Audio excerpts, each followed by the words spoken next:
The Alfa Romeo Giulia GTAm. Awkwardly long name, yes, but also a very cool car.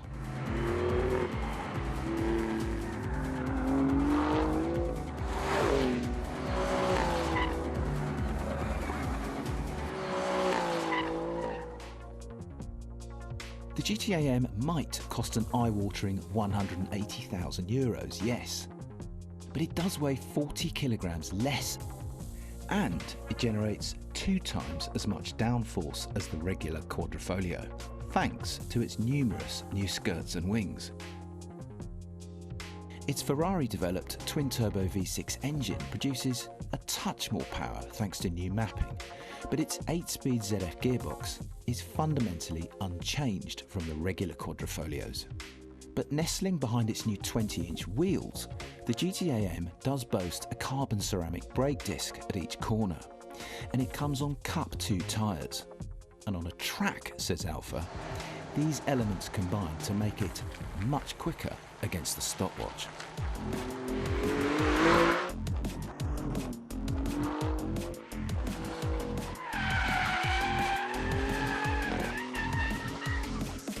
You don't really need to do an awful lot more than look at the Alfa GTAm to get really rather excited about it. I mean, in the flesh, in this video, I'm sure it looks great, but in the flesh, it looks sensational, this car. It looks like a proper sort of DTM car for the road. It just looks so serious. There's not that much more power than the regular Quadrifoglio. It really does, it doesn't feel like a completely different animal. It feels like the same car but taken to seriously another level, and it's delightful.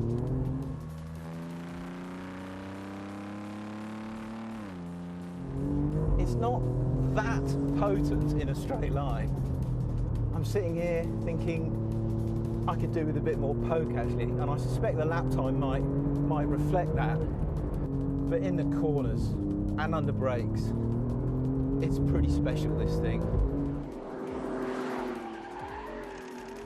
But how fast is it though? As ever, I'm about to find out. There are a couple of things that will prevent it from absolutely shattering any lap records. One is the slight lack of straight line performance relative to the really big hitting horsepower stuff, the German stuff. Second is the gearbox, which is good but not awesome. Third is the diff. The diff in this car is clever, but it's not that clever. But anyway, look, let's put the helmet on and find out just how quick the GTAm is. So with the DNA system set to race, which means full beans for everything and zero traction control, like it or not, here's the lap.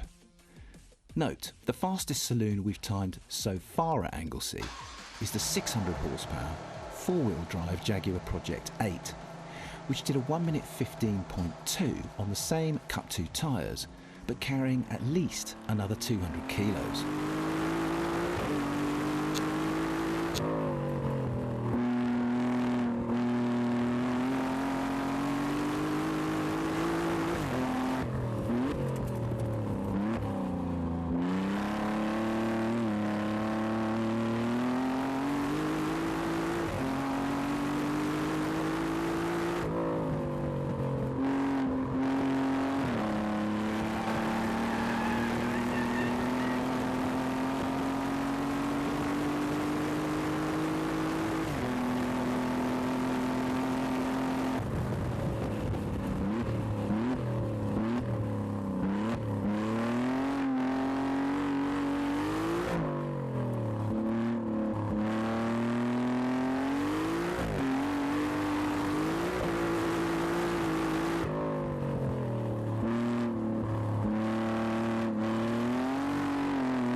the GTAm wasn't actually that rapid against the stopwatch, and mostly that was down to traction, which it struggled with in 3 key areas around the lap.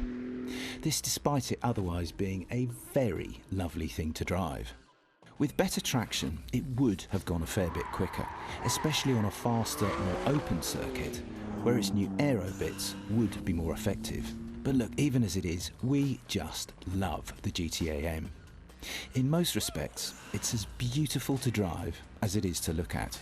And if nothing else, it's the most desirable production saloon we've driven by some margin, even if it isn't quite the fastest against the stopwatch.